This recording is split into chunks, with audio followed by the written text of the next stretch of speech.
सम्मानित साथियों को नमो बुद्धाय, जय भीम। मैं डॉक्टर DN बौद्ध आप सभी लोगों को बैकवर्ड कल्याण सत्संग से माध्यम से आप सभी लोगों को नमो बुद्धाय, जय भीम।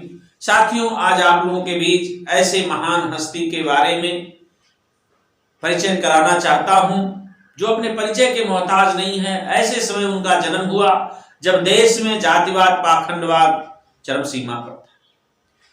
उनका जन्म 1389 ईस्वी में हुआ और देहांत 1518 ईस्वी में हुआ, जैसा विदित है। साथियों, गोवर्धनपुर ग्राम काशी नगरी अर्थात बनारस में जन्म हुआ था और चंद्रवंशी जाति के चमार में हुआ था। उनके दादी का नाम लखपति था और उनके दादा बाबा का नाम कालूराम था। उनकी माता का नाम कर्मा देवी, कलसा देवी नाम से भी जाना जाता है। साथियों, उनके पिताजी का नाम था संतोख दास जी, जिसे रघु कहते हैं, राघव दास जी कहते हैं, और उनकी पत्नी का नाम लोना देवी था और पुत्र का नाम विजय दास था।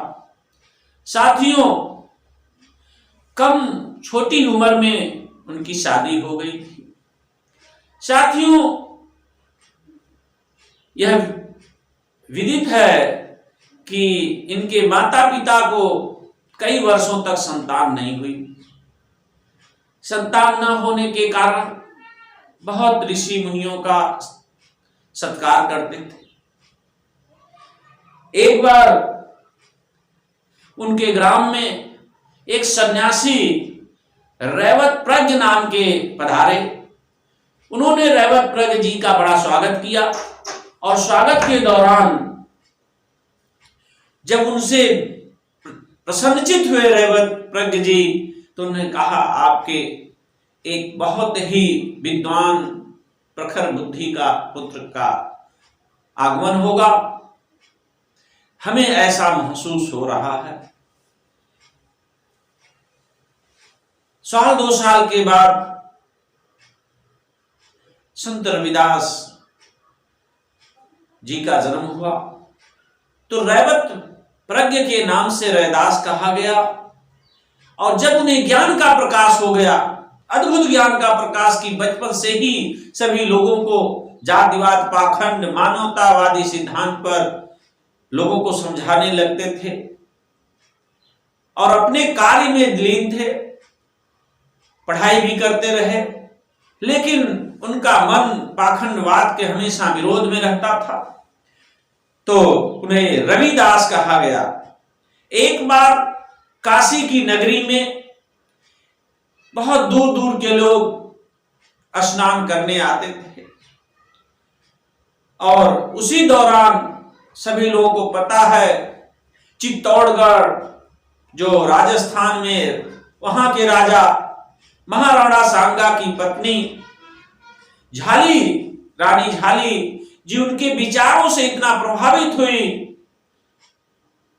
बनारस के घाट पर एक तरफ सारे पाखंडवादी अमानवीय मूल्यों से, जिसे ब्राह्मण कहेंगे, वो एक तरफ थे और एक तरफ संत रविदास उनके विचारों को, हर चीज का खंडन कर रहे थे, जिससे वो इतनी प्रभावित हुई कि जब वो अपने राज लौटी तो अपने मंत्री से आमंत्रणा भेजी कि हमें ऐसे विद्वान व्यक्ति को बुलाइए, हम अपने राज दरबार में स्वागत करेंगे। मंत्री जी संत रविदास जी के पास गए और संत रविदास जी उनकी आमंत्रण को स्वीकार किए और चित्तौड़गढ़ गए और रानी जी इतना प्रभावित हुई, संवाद पर संवाद का सारा जवाब देने के बाद, उनका सेवा सत्कार करने के बाद उन्हें अपना गुरु मान लिया और शिष्य के रूप में उनसे विचारों पर अमल कर दिया। एक और शिष्य हैं जिनका नाम सबको पता है, मीराबाई भी उनकी शिष्य थी।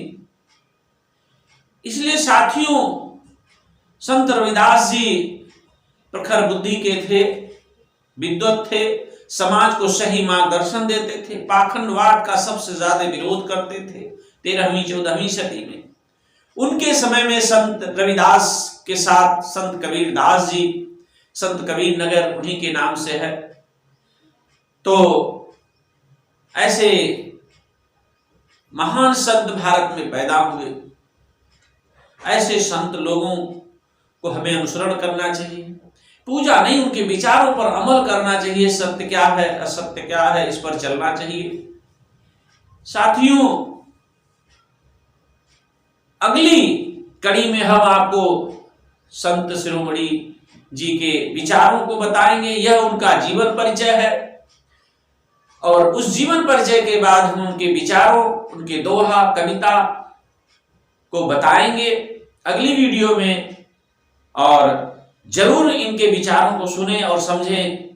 इन्हीं शब्दों के साथ सभी लोगों को नमो बुद्धाय, जय भीम, जय भारतीय संविधान।